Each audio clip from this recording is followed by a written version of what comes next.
Hello and welcome to another Cork Taylor Wine Podcast. Luke Taylor, live here in NAPA. Obviously, this is a little bit tape, but who cares? Just remember, I'm excited. As an extreme and effective and affordable wine preserver, we are excited to partner with the Silvadore Brands as the official wine preserver of the Cork Taylor Wine Podcast.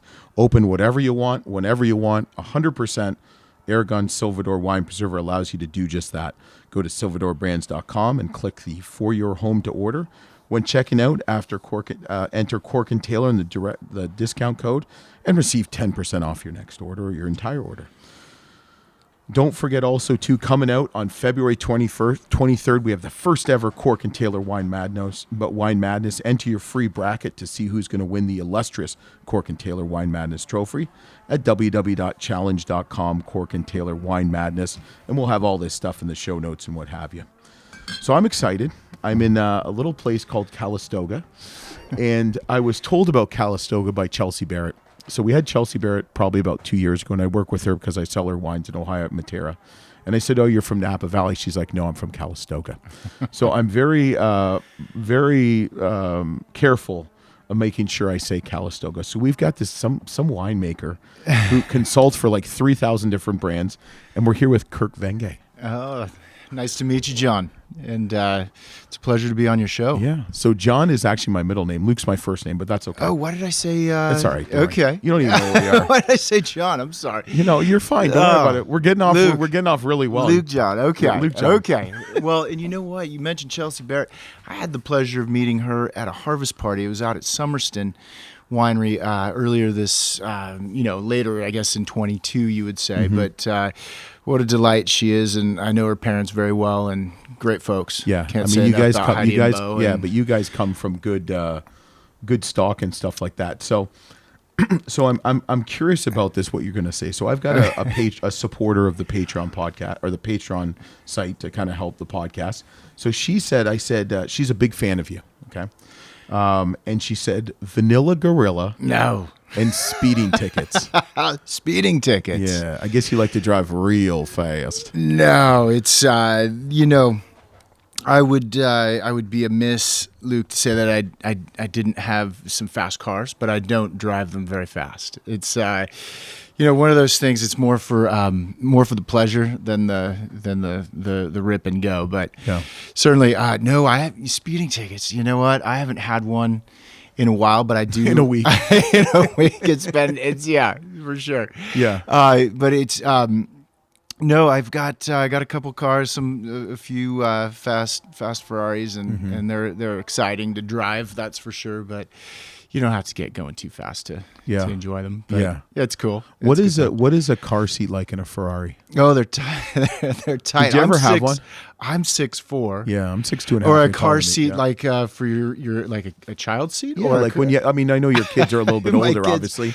Well, but did you ever have a car seat? I've always wondered if there's ever been a car seat in like a Ferrari or a Porsche. You know, in Porsche, I have one of those also, and I used to put my first child, Paige, my daughter, in the front seat of that thing, and we'd go for these nice long drives. It was a lot of fun, but she was probably 2 or so years old, and top down, she'd fall asleep. We'd just cruise. Those were nice memories. You know, when you need to get the child out of the house, mom's going crazy. It was. Those were kind of fun outings. Yeah. So I always like to say, if my wife ever said, you need to get the child out of the house, I'm like, why don't you go out of the house? That was not a good thing to ever say. So what is Vanilla Gorilla? Oh boy, this this goes back. I'm 6'4.5". Viking descent. I'm Danish, and it was in high school basketball that name came about. There's a kid named Eduardo Vargas, and he one day blurted that out, and it always stuck. And for some reason, I got rid of it during college. That was nice. But then, being a local, I was born and raised in Rutherford, Napa Valley, and so you come back home from UC Davis, and this is in 1998. And of course, the name sticks around, and then little bits of it eke out to new friends. And like you mentioned Aaron Pott a minute ago, Luke, and he likes to call me, he likes to use that quite a bit. And but it's all my high school buddies per se. Yeah. So. What was it like growing up in Rutherford or Napa in general? I mean, your dad is a well-regarded, well-renowned winemaker, to say the least. I think he was the first American winemaker to get 100 points, correct? Correct. I mean, that's impressive. From Robert Parker, the wine advocate. And that was back in 1985. He was the...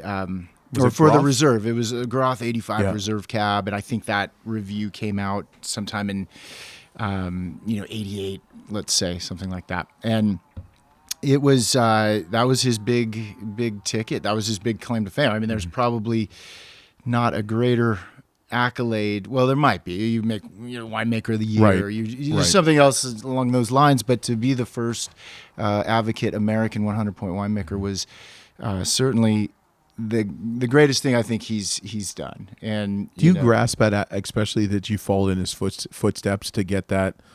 Like, it's pretty probably, I mean, back when you're a child or teenager when that happened, you're probably like, all right, so my dad, whatever, it's my dad, right? Mm-hmm.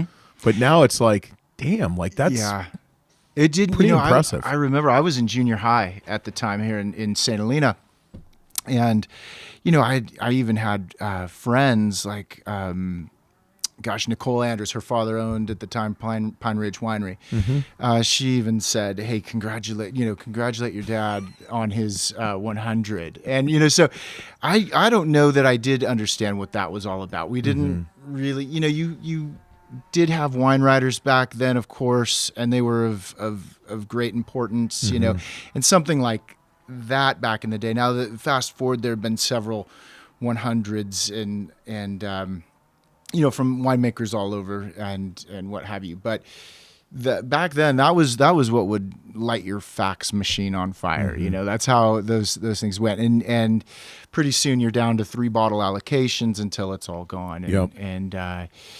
But that was a very special thing. Yeah. And something that still speaks of importance today, which I'm very proud of my father for that. Yeah. Did you ever think you'd go into winemaking?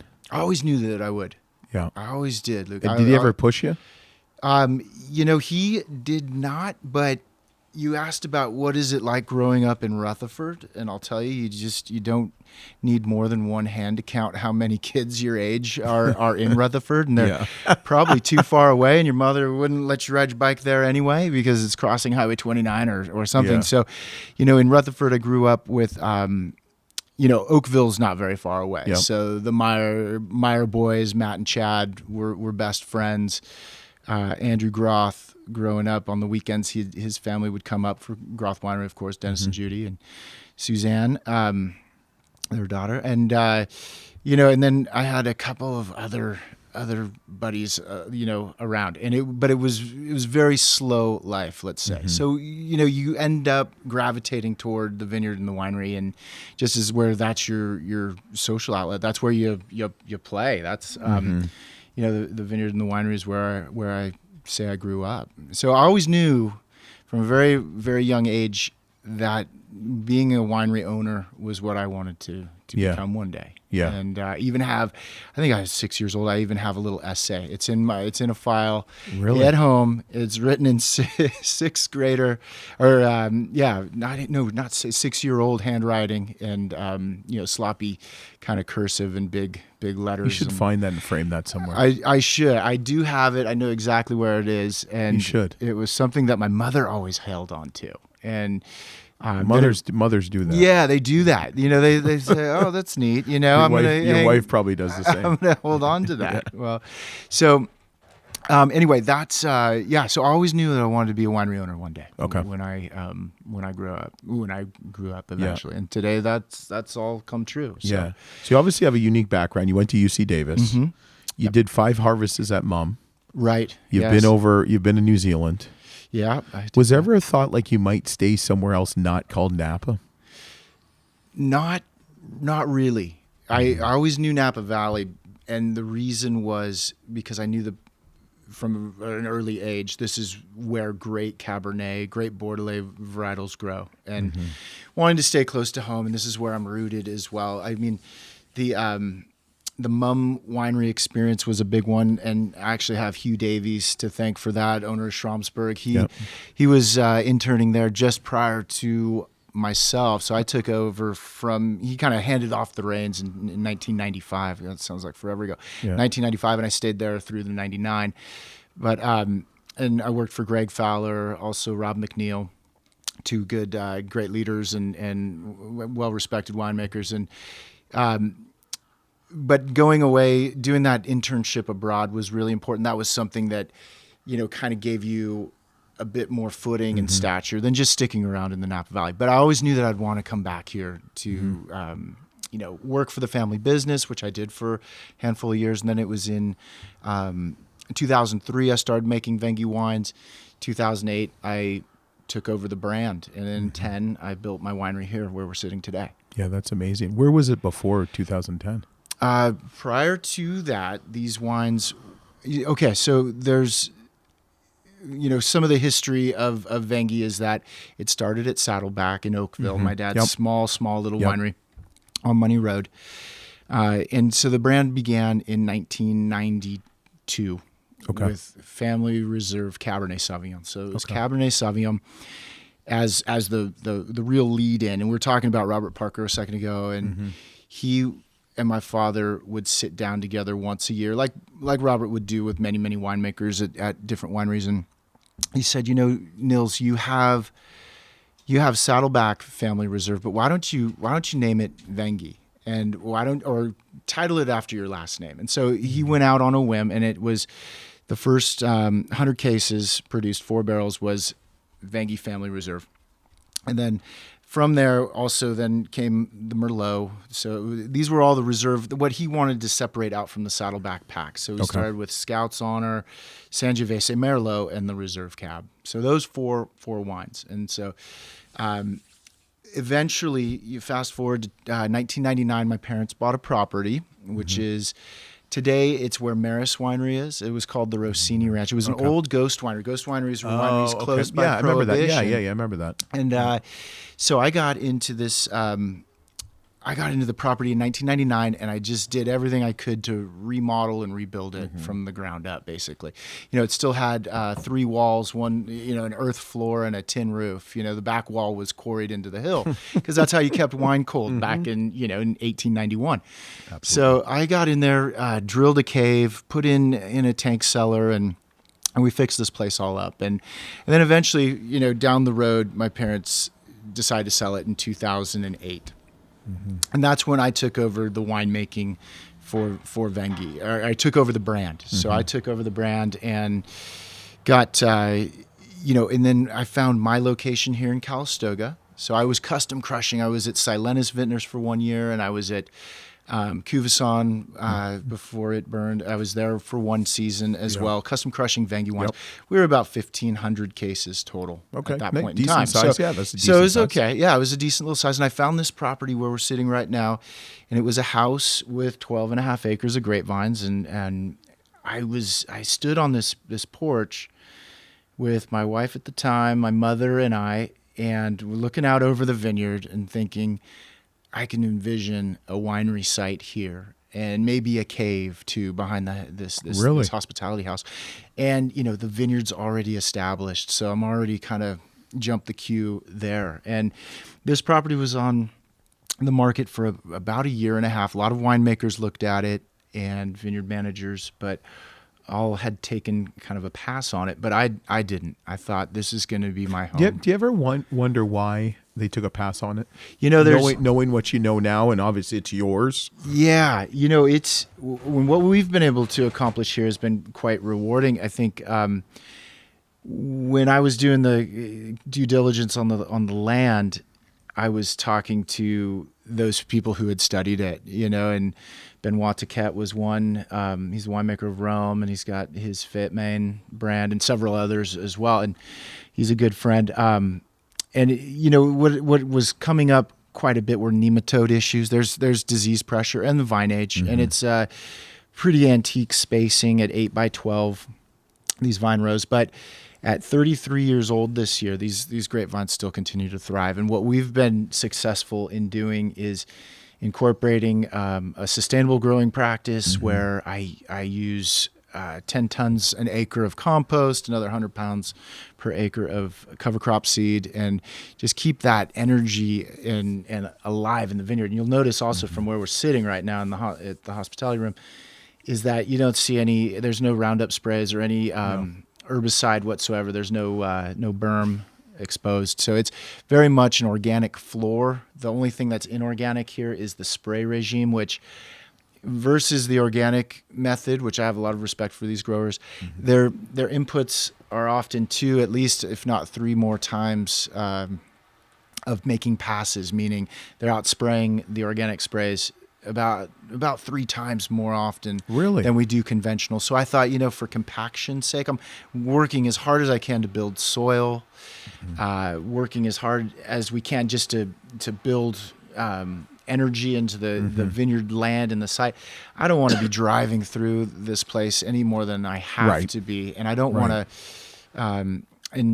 And so that's where we can get by with, I spray this vineyard probably 4 or 5 times a year. It just depends on kind of the season that we're given. And then with the organic way, you'd have to spray it even 3 more times. You'd be 15 times, yeah. So doesn't that sound like a lot? I mean, it's a lot of labor hours, a lot of diesel fuel on the Kubota. Would the grape quality be any different? If it were organic, I would.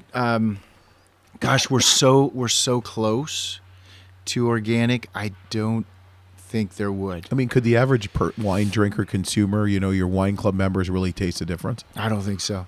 I think it would be slight. You'd have to trial it and see how it would go. But if you're going to commit to organic, you've got to commit to it. It's because otherwise mildew pressure can get out of control in organic vineyards quicker than anything. And so having the ability of using systemics or more of the conventional type sprays, we're able to ward that off, stay out of the vineyard more than necessary with heavy tractors and all of that works. So I thought just in overall, it's better for our footprint. I mean, we try to do everything as perfectly as possible.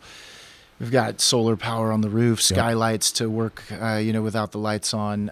So you took advantage of the credit. Yeah, we did. Exactly. We did. That too. That was one of the first pluses. The first person to do it in Spring Mountain, and it might have even been Napa, was Michael Keenan. Oh, he was. Yeah, he looked at the cost basis. He's like, hell yeah. Yeah, he did it unique also up there where they're out on these pedestals. It's weird. And it's all the way where the mailbox vineyard is, the mailbox. Yes, right. It's all the way back. I can visually see it. And they're like, he built them. They're out on these pedestals. It's kind of different, but it's good. Yeah, it works. God bless those guys. Yeah, I love the Keenan group. What would you think the percentage of Napa wineries that are actually 100% organic? Oh, what percentage would be? What do you think? Gosh, not... Less than 10%? Yeah, maybe 10. Maybe 10. It's going to be more boutique. Yeah. I think. Now, there are some large growers. I was sitting with Andy Erickson the other day. We were doing a talk together at what's called Unified Symposium. He was talking about how Mondavi just turned their portion of Tokelon to entirely organic, which that's a big undertaking. That's probably to the sum of a couple hundred acres easily. Or more of their portion of that. I wonder why. Original property. Well, I think that is going to be very useful for the Constellation Group for a marketing tool. It's going to be, who doesn't like the organic? I live in Ohio. Yeah, you do.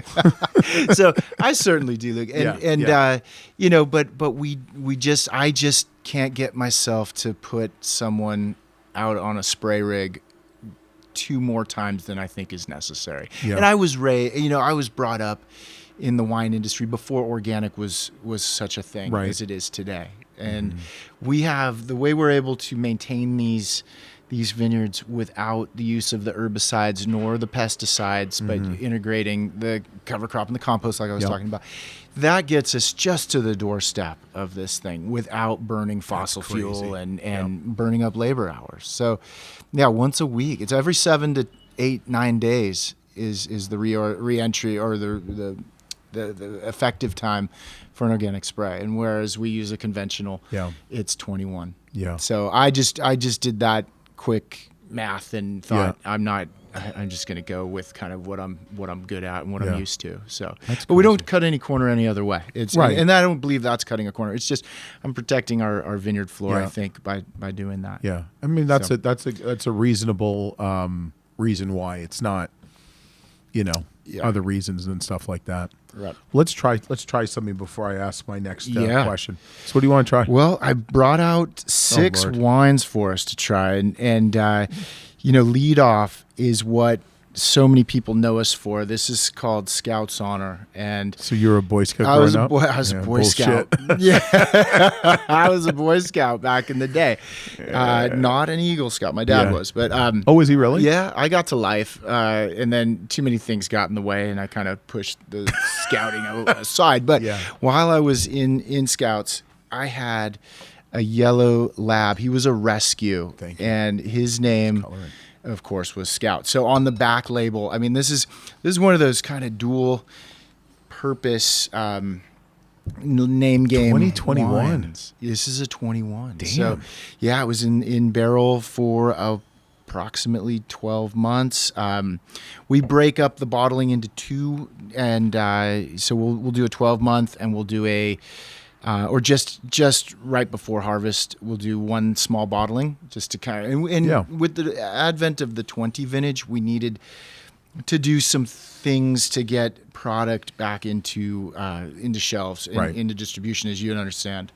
The 20 vintage took us. Isn't it weird though? Like it's 2023, and I'm like looking at people pouring me like 19s and 20s. I'm like, shouldn't we still be on 18? Mm-hmm. You know what I mean? I mean, I feel like 2 years were just taken off my life, pretty much everybody's life. Well, we dug through during the advent of the 20 vintage with all the wildfires that we had. Yep. And it's kind of an easy one to remember. In 2020, we made 20% of our wines.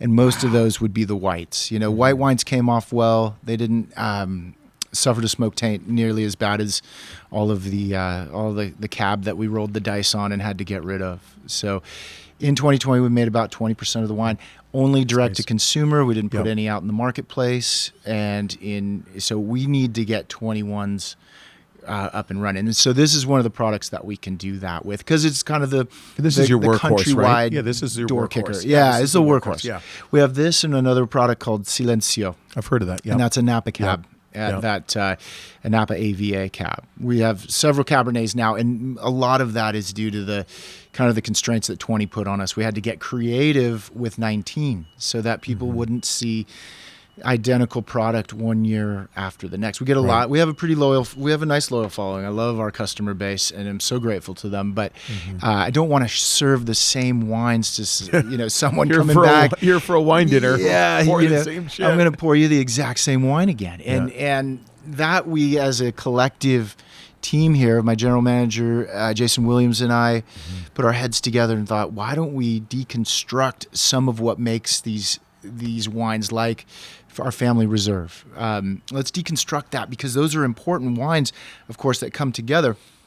But let's make a small amount of family reserve, but let's get some vineyard designates going. And so we took a twist on that, and it served us well, because now we can keep a wine club going. Here we do have a wine club. It's a newsletter, it's a mailing list, as well as the wine club. So having that annual predictable income, but not having the same wine twice. Right. What would our members think if I was going to release the same Stagecoach vineyard or the same Missouri Hopper back to back years? So we got clever with like Oakville 360 as a vineyard that we'll taste. The Terraces is off of this property here at Bonash. So just thinking outside of the box to survive this thing, because that's not an easy one that we'll be able to repeat if that ever happened again. Do you feel like 2020 has changed your kind of mindset from a winemaker and then also an owner of a winery? Well, I know that we had to adapt. We had to get clever to adapt, and I don't think it's going to change anything as a winemaker. We're all working as hard as we could. The difference between 17 and 20 is in 17. It was about a week, wasn't it? Well, week or so. Yeah, in 17 we had fires October the the 9th, I think it was. And then in 20 we had the lightning fire, and that was in late July, and then we followed up in September with the glass fire. The glass fire was the killer. Yeah. So Doug Stan told me on Friday he picked, I think, Petit Syrah. Yeah. Saturday he picked Cab, and Sunday the fire happened. Yeah. They always happen on a Sunday. Holy crap. These fires always kick off on a Church Sunday. and a Sunday in football. It really is. They always happen on a Sunday. You'll see right behind us, this all burned right down, here at the winery property, right down to the fence lines. You can see it up in the hills, even the trees. And it's amazing. I was up in Spring Mountain today, and Spring Mountain got just destroyed. Yeah. It's crazy. Oh yeah. It's it's a topic that keeps getting beaten up over and over, and I can't wait till we can forget that vintage and what happened to us. We did have some victories though. There was some great whites that came out. Well, the some quality, but the quality of fruit. The fruit I tried a 2020 Hourglass Blue Line. I was with Jeff Smith yesterday. Mm-hmm. It was spectacular. Oh, good. I tried some 2020 Prides. Those were drinking very nicely. Yeah. I think if you were able to get wine in tanks before the fire started, I think it will be remembered for the quality. The problem is people are going to remember it for COVID, and they're going to remember it for fires. And it'll be interesting to see how much. And you really can't manipulate a wine that has smoke taint. I mean, you don't. You can't. You really. It's smoky. Yeah. For everybody listening, it's the wrong end of a cigar. Yeah. It just... you ever done that before? Oh, yeah. I did it once. Camping trips. Yeah. Camping trips. Wasn't a camping trip. You get a little too comfortable. Yeah. And I'd say it has. And it's called pinotage. Yeah, that's right. That's right. It's definitely a memorable experience that you don't want to repeat again. And so, but we were proud of our 20s. We had... Luke, from this, let's see. I didn't have anything from this property. This ripens too late for that to have worked, and I still had fruit hanging while this fire came and ripped all around us, and whipped around us before it took off up Pickett Road. But we had some great success with Oakville. We've got an Oakville Cab Franc, Oakville Cabernet, our Bordeaux blend BDX. Arsenal was complete. There is no Family Reserve or Missouri Hopper, so it was slim. It was really slim. But we had 19s to help buffer it, and we're going to get going with 21s on this end of things here this summer. So and 2021 and 22 were good vintages, right? 21 was great. 22. You might hear some mixed reviews about it. I'm real happy with a lot of what we... How was your stuff for 2022? I'm real happy with a lot of it. There's maybe 25% that ripened really, really quickly, gave me some headaches in the cellar that were still kind of unwinding. Wine is very much a living thing that people will talk to you about. It needs to go through winters, and we're coming out of this winter with this, getting to February here in a day. We're going to, the cellar starts to warm up. Everything starts to warm up. We still have a few rains, hopefully, to go. And then, but once the warm weather sets in, wines wake up. And so you got to be patient. And that gets tiring sometimes. But I'm not throwing in the towel. I'm really enthusiastic about a lot of 22s that were in sites with deeper rooting, had available water, could hold through the insane heat. It was 118 degrees for 7 days. And what that does to a grapevine is, what it does to anything. You can't. It's hard to survive that as produce, as nature. It's not how it was intended. Last summer we were up in Washington, then we came down to Napa, and we brought our kids here for the first time for about 2-3 nights. And I drank one wine the whole 3 days, which is fine. We took them to a couple of wineries and stuff like that. Yeah. Jennifer Keenan took us on the Gator. Which was fun. Is that right? Took us up to the terrace. Yeah, it was really cool. Good. But I remember how freaking hot it was. Yeah. It was like 108, and we were in the pool the whole time. Yeah. Where we stayed. And then I've got cousins in Alamo and area. Okay. And we stayed, they have a pool, thank God, and it was hot as crap. Yeah. It was hot. Yeah, and a lot of the equipment doesn't want to, glycol chillers go down. Yep. They're overly worked, and now you're kind of a lost ship because you don't have your AC going. You're doing everything you can to keep it cold. You're opening the doors. You're firing up the glycol at night because it won't last through the day. It's just too hot and it kicks out. And We had our hands full. It was brutal. Yeah. 2021 Scouts Honor was pretty darn good. Oh, thank you. That was nice. Yeah, that's really that's nice. okay. Yeah, So back to the wine. So Scouts is always a 4 varietal blend. Okay. My father started Does it. it change the percentages each year or not necessarily? A little bit, but it's always dominantly Old Vine Zinfandel. We've got Interesting. Yeah, we've got good growers. Moss Creek, the Rippey family, is a big grower. The Levisis, the Fredianis, all Old Vine Zin. Yep. And then we have Charbonneau from Frediani next door. And we pick, about 15 tons of Charbonneau. Robert Foley. Yeah, he's getting his from Shipoke from Peter Heights. Yeah. But the Fredianis give us Charbonneau. Okay. Petit Syrah comes from a few different places. Kennefic Ranch is one of our growers. And we have some other sources. Oso Vineyard, which was newly acquired by the Plumpjack Group. John Conover. Didn't they used to do a wine Oso Annie? Was that them? Oso Annie. I don't think I've. So it was Michael Mondavi and his son Rob. Okay, maybe not. They owned it while I was purchasing fruit.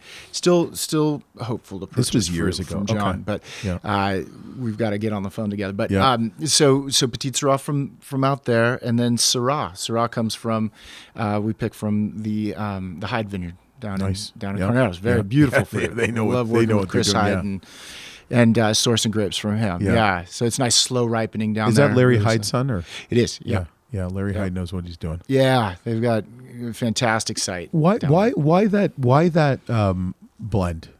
That's where it kind of gravitated to. Because that's not really I mean, they're all blended grapes, but they're kind of 4 pillars in that wine. And I guess it's just interesting. There's no Cab, there's no Merlot. No, so this is what's going to keep it different, let's say, from Prisoner or Paradox. Those are the wines that we kind of congregate or gravitate with in the marketplace.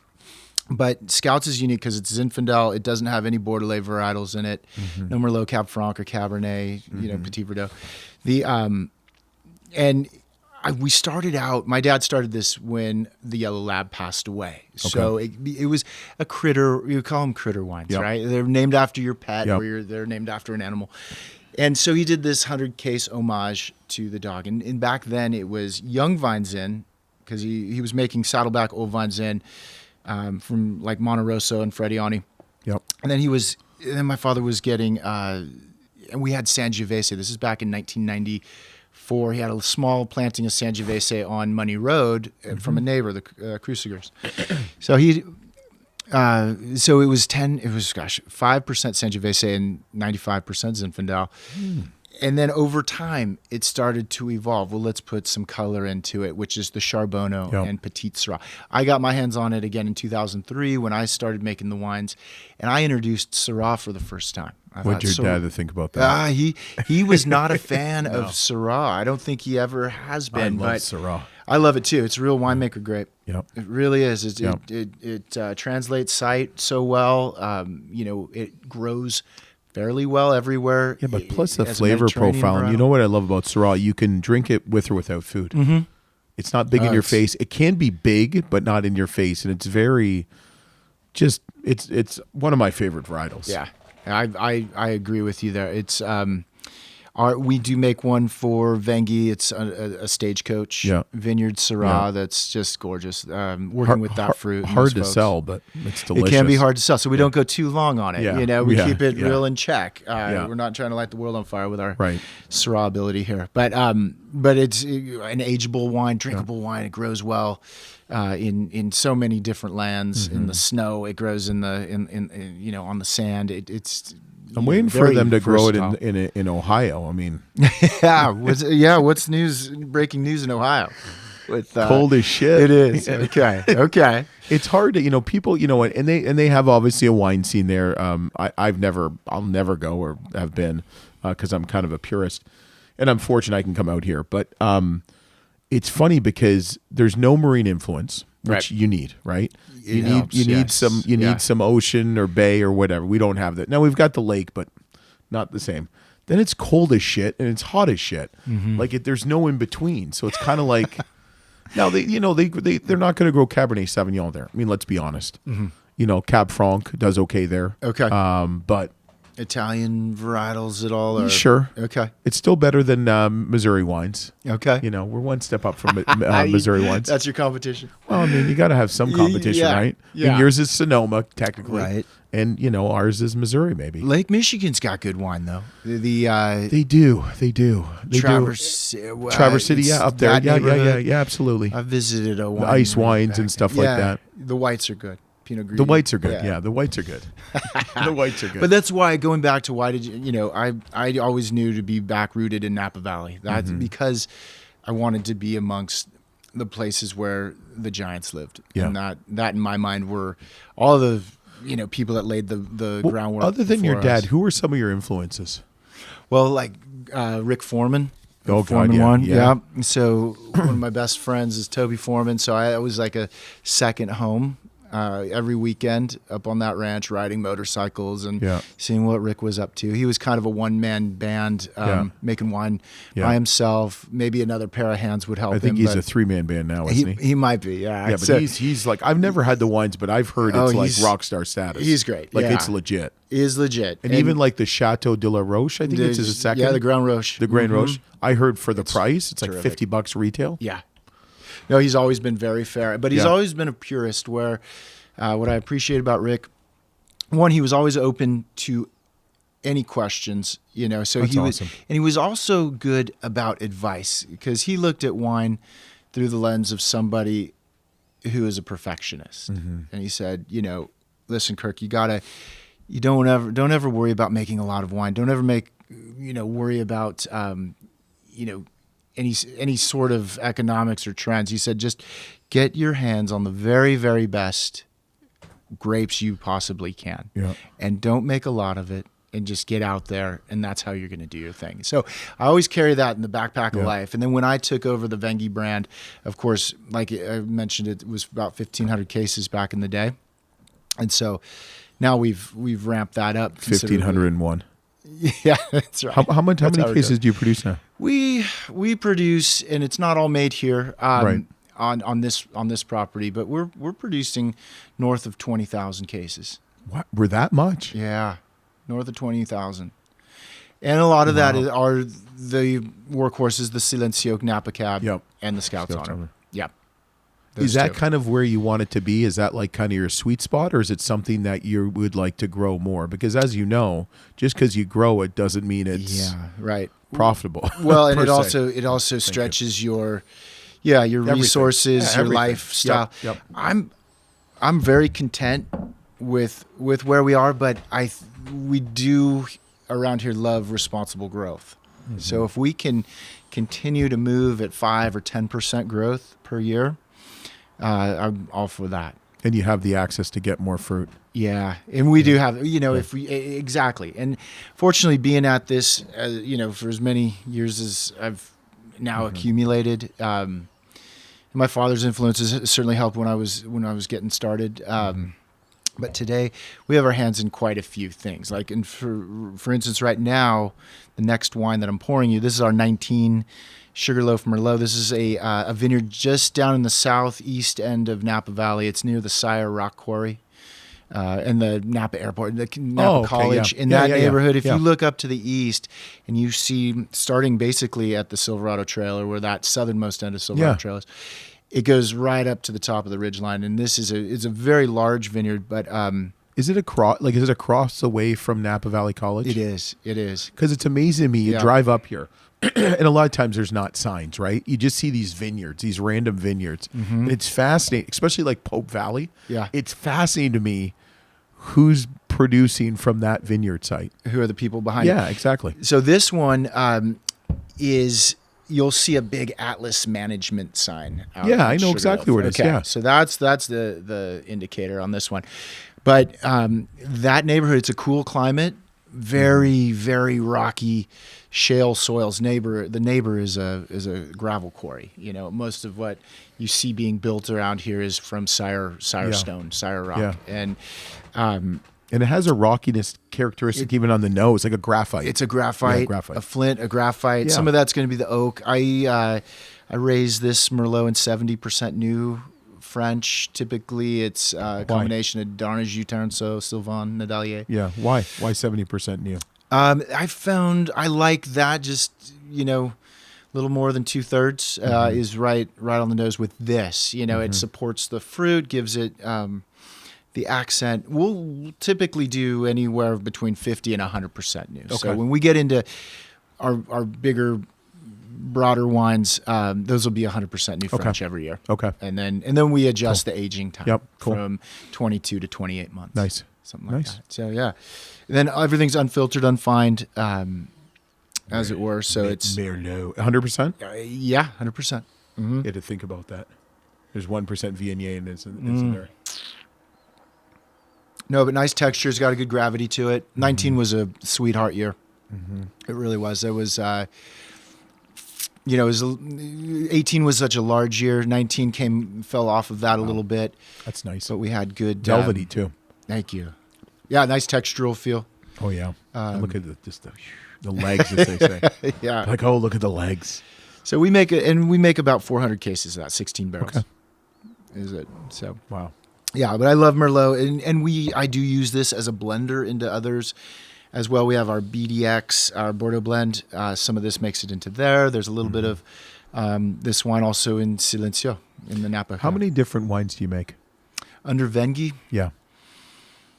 I have two. So we have two wineries now. Venge and Croix Estate is over in Russian River Valley, and that's our Burgundy production. So you're tapping, you're playing. Yeah. You're playing. Yeah. You got bored. Yeah. So we'll bottle 14 SKUs over there, or different line items. 14 of Pinot and Chard, Zin Rosé, Sauvignon Blanc, and man, you're really going to the GSM. Dark side, man. No. So we'll do 14 SKUs over 15 SKUs over there, and then here about the same. So about 30 wines company wide. Yeah, and the reason we started the Croix brand was because I wanted to do more with Chard and Pinot. Yeah. From Sonoma County. Croix for us is the cross. Croix is the cross. I say Croix because my American. That's all right.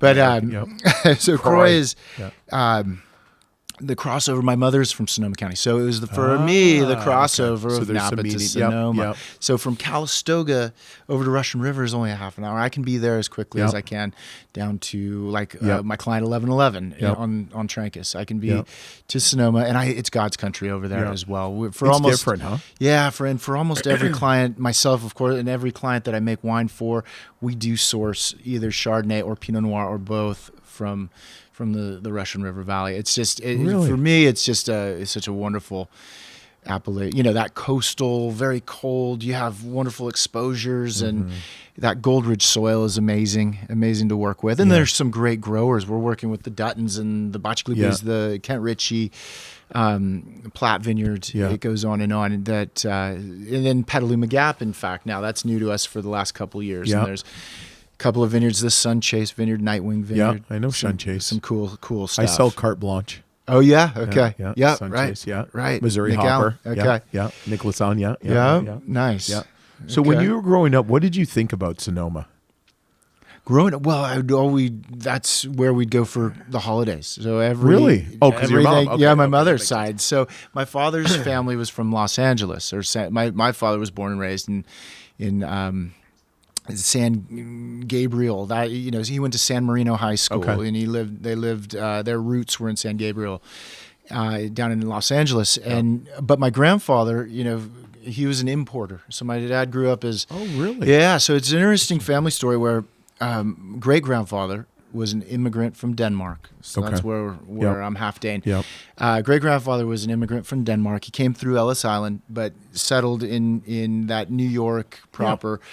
Met DuPont, DuPont Registry, the manufacturer. And at that point in time, this is like in the 19 teens, 1913, 19 pre-war kind of thing. And he went, was sent down to Argentina to sell blasting equipment to the Argentinians. Okay, so he's Danish. He's working for DuPont, selling blasting equipment to the Argentinians. My grandfather and his sister were born in Argentina, but then politics, what it were. But at one time it was the top 5 economy in the world, one of the richest countries, and then it quickly kind of fell downhill to that effect. Gorgeous place though, but then they decided to move. He was so versed in silver, in the silver trade, that he worked for George Jensen silversmiths, and then he started a franchise in Paris. So my grandfather went to high school in Paris and went to Sorbonne University after that, and then went to the London School of Economics before coming to America to set up with. He was working for Howard Hughes Aviation to some capacity. That's my grandfather Pierre. Really? And he got us into the wine business because eventually he thought, with all these languages I speak and all my connections back to France, I want to import Western European wine and spirits. And that's what he did. So my father grew up as a stock, running around the warehouse as a stock boy, doing deliveries and making counts. And but then decided I want to go to UC Davis. So I'm 3rd generation wine business, 2nd winemaking. And then hopefully my kids, would like to take on some of this. Do you see any potential? I know they're young. I mean, they're 9 and 12. Yeah. Or 10 and 12. 10 and 12, yeah. Do you see any potential in that? Oh, we talk about it. I always plant the seed. I'm at fault for not putting them to work a little harder out here, like my father put me to work. I was always it's different. It's different, but it's also floors. Different, right? A lot has changed in our industry with regulations, OSHA, child labor laws. And the way if they can go back then and hear some of the stories of what your generation or Michael's generation, maybe a little bit older, or some of those, be like, really? Like, come on now. Yeah. You know what I mean? Yeah, no, I mean, where tastings were done on a barrel head. My so many people who have followed Saddleback wines, my father Nils's brand would, they'd say, the first time we came to Saddleback, your dad put 5 bottles on a picnic table and he hopped back on the tractor and said, I'll be back in 3 laps of disking or something. You had to, so help yourself to my wines. I'll be back in a little bit. So people were kind of left alone. That's just the way, you had to run these things because there was no other help. There was not the economics there is today. No, somewhere in the 90s, things really shot out of a cannon in our industry. Yeah. Wine writing became more important with Advocate and Spectator, and those were the lovely 89-point score. Yeah, the kiss of death. Yeah, the 89 pointer. Fortunately, have you ever had an 89? Yeah, yeah. I think everybody has had. I mean, how many times have we had 10 to as many as 15-point swings on the same wine? Yeah, isn't it crazy to you? Yeah, having something that's a 98 and a collectible wine, all the way cast down to an 83. Yeah. It's happened. It's happened, and it's just you can't please everybody, and don't take it personally. But from a sales perspective, it probably affects somewhat, like in.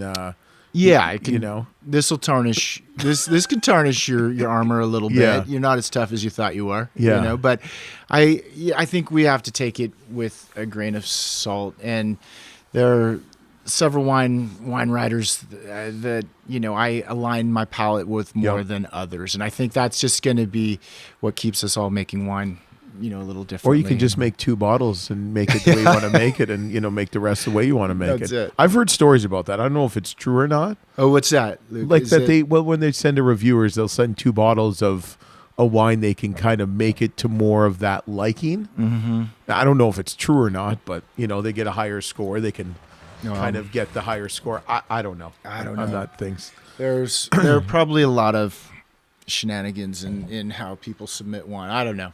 We don't, of course, we do. I prefer to do barrel samples with someone like Jeb Dunnock. He's really the only one that does that. But you can really, you can get intimate with the wines and the wine writer at the same time, and that's of advantage, Have some envelopes around the barrel and stuff. I'm just kidding. Yeah, no, he's as straight as an arrow. But but good guy, and someone I miss already is Virginie Boone. She was with Wine Enthusiast magazine, and I always aligned real well with her palate. Yeah, she was kind to us. So a lot of thanks to her. But we just keep moving. That's all you can moving through it, and you just don't hang your hat on any one person because that could not be there the next time around. Yeah. But so we do this special section. It's called Sip and Spit. It's quick. It's painless. You don't win anything. You don't get anything. You might just look at yourself a little bit more and be like, "What the hell am I doing in life?" But it's brought to you by